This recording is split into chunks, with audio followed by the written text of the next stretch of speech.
Hi అండి. నమస్తే. Welcome to రావు గారి ఇల్లు. ఈరోజు ఫారం కోడి గుడ్లతో వేపుడు ఎలా చేయాలో చూద్దామండి. ఈ ఫ్రై అన్నం, బగారాల్లోకి కూడా చాలా రుచిగా ఉంటుంది. రండి ప్రాసెస్‌లోకి వెళ్ళిపోదాం. ముందుగా ఎగ్స్‌ను శుభ్రంగా 4, 5 సార్లు కడిగి పక్కన పెట్టాలి. నేను తీసుకున్న గుడ్లు అరకిలో వరకు ఉన్నాయండి. బాండీలో 2 టేబుల్ స్పూన్ల నూనె వేడి చేయాలి. దీంట్లో చీల్చిన 2 పచ్చిమిర్చి, 2 రెబ్బల కరివేపాకు వేయాలి.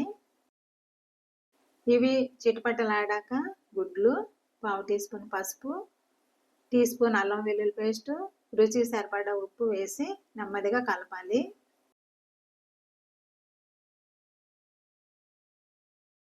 గుడ్లు చితికిపోకుండా జాగ్రత్తగా కలుపుకోవాలండి. మంట సిమ్లో ఉండాలి. మూత పెట్టి 5 నిమిషాలు సన్న మంటపై ఉడికించాలి.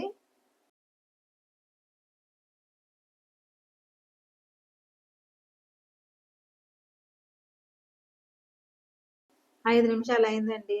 ఎగ్స్‌లోంచి వచ్చిన నీరండి ఇదంతా. ఈ నీరంతా ఇంకిపోయే వరకు సన్న మంట పైనే ఉడికించుకోవాలి. ఇప్పుడు టీ స్పూన్ కారం, టీ స్పూన్ చికెన్ మసాలా పొడి కలపాలండి. నా దగ్గర ఆచి చికెన్ మసాలా ప్యాకెట్ ఉందండి. అదే వేస్తున్నాను. మీ దగ్గర ఏ కంపెనీది ఉన్నా వేయొచ్చండి.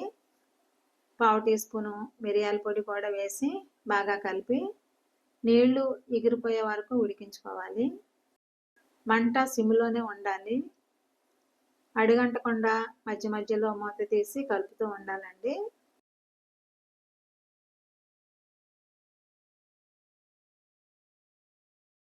దాదాపు పావు గంట అయిందండి.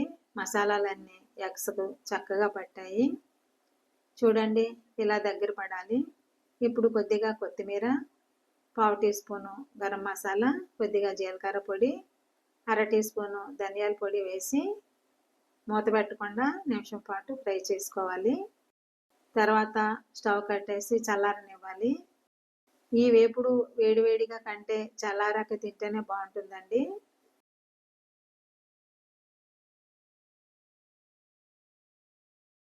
ఫారం కోడిగుడ్లతో చేసిన వేపుడు చాలా రుచిగా వచ్చిందండి. అన్నం, బగారన్నంలోకి ఈ రెసిపీ చాలా బాగుంటుంది. మీరు కూడా ట్రై చేయండి.